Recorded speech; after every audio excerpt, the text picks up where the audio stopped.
The only thing that's clear to me is that you've got an incredible challenge ahead of you in balancing all these varied interests. California is diversified not only in the number of crops and livestock things that it produces, but also in the different ways that we want to produce it. Looking to the future it can be difficult, and as we've seen for generations, the only thing that remains constant in agriculture is that things always continually change. Our children need to see where and how their carrots are grown. Our city folks need to reconnect to the environment and living land in new or perhaps old and better ways. Our farmers need to feel appreciated for their commitment and contributions while benefiting from a stabilized food system. We are what we eat, they say, individually and collectively. Improvements in our diet and the quality of our food will make us a better state and a better nation, just as improved education has. Like education, food quality has to be a state priority, not simply an individual short-term economic decision. We have to get agriculture education away from being something that you go over to the back of the schoolyard to learn about. It needs to be within the web of life of every single student in every single discipline at every single level. I can't envision an agriculture in 2030 that doesn't have us supporting agricultural education in California. If any of you have ever seen what they do at schools in France, it's kind of weird. When the teachers come to a PTA meeting, they argue about the quality of the lentils that have been served to the children. They don't want to talk about the curriculum. And the children actually sit down and are served a 3-course meal. So, you know, we teaching our kids about food, teaching them the values of food and how we come together as community around food, I think is something I would like to really see. We have to have a partnership with science, industry, policy, and the consumer. We have to find those answers in all 4 of those arenas to be viable in 2030. Because the future of agriculture depends on the consumer, and because the consumer seeks products grown and raised in California, we believe the marketing aspect of your work should be a primary, if not leading, component of your strategic planning.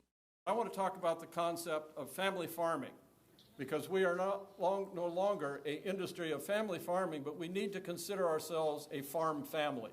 We have to look at the entire complex of agriculture in the state of California as a family, as we deal with the public and deal with public outreach and changing the attitudes amongst the public. I think what we need to do is to partner up. We need to have farm workers at the table, not serving the tables, but being at the table, Today, I come forward to share my story. I don't see this country being prosperous without agriculture and farm workers. Yet, I see it taking the lead on improving their lives and reducing the amount of pesticides used.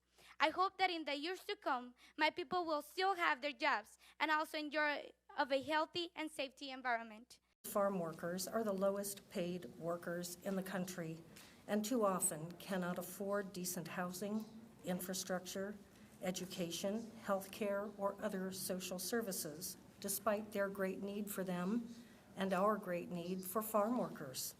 I think what's important to understand is that when we talk about self-interest, it's about recognizing that it's our needs among everyone else's, and that it's not just me, or it's not just, farm workers that are in need, and it's not just growers that are in need, is that we all have challenges that we have to face. The issue that I really want to talk to you about are conflicting regulations, conflicting policies.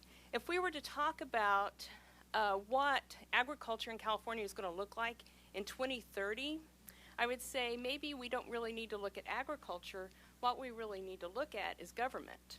Unfortunately, what the average consumer does not realize is that many of the regulatory laws and rules that have been adopted at all levels through county, state, and federal government have been very detrimental to California farmers, the most regulated of any farmers in the world. We're all in favor of a cleaner environment, but how do we make that work financially? We're all talking about right now how agriculture is getting smaller and smaller and the challenges that we have. Yet we in California are putting on burdens that are very difficult to absorb. By 2030, environmental benefits provided by agriculture will possibly shed light on the fact that true agriculturalists have been stewards of the land for centuries.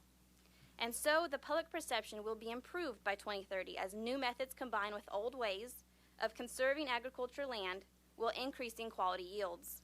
We need a reliable water source around the delta that'll get to our state water pumps, and then we also need additional solid reservoir storage. If we want to get that, here's my recommendation. And I think that if every ag entity, I was an ex-nurseryman, and as a nurseryman, I know that we could put things on our product, on our plants.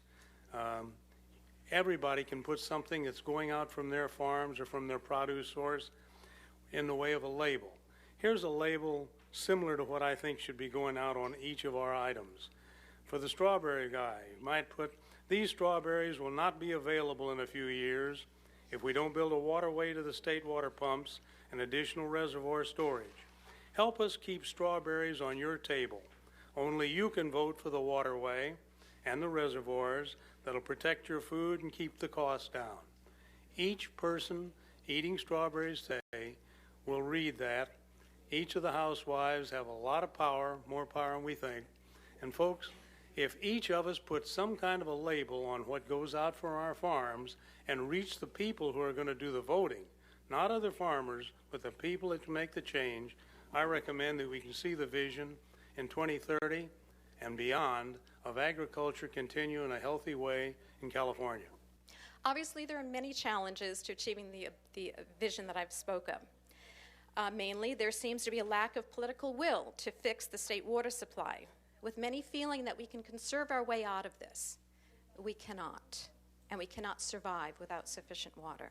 I am impressed with the backgrounds of all of you who are farmers, and part of my vision for the future would be that a farmer would be the governor of California. I can think of no better person to be the governor than a farmer, because a farmer knows what it's like to meet a payroll, to take risks, and to do the most important thing in our society, which is to create the food. We don't have the luxury in California of only worrying about feeding Californians. We feed the world, we feed the nation, and so in our drive to be sustainable and to be green, which we support, we've got to do it in ways that allow us to continue to feed the world. I hope for a place where our produce will be completely safe from any type of contamination, and a day when the flavors we remember from our childhood will be the norm and not the exception. Thank you again for taking the time to work with those of us in production agriculture to look at the future of the ag industries in our state. Let us develop a strong vision so that my kids and future generations will have the option to stay in agricultural production. Thank you.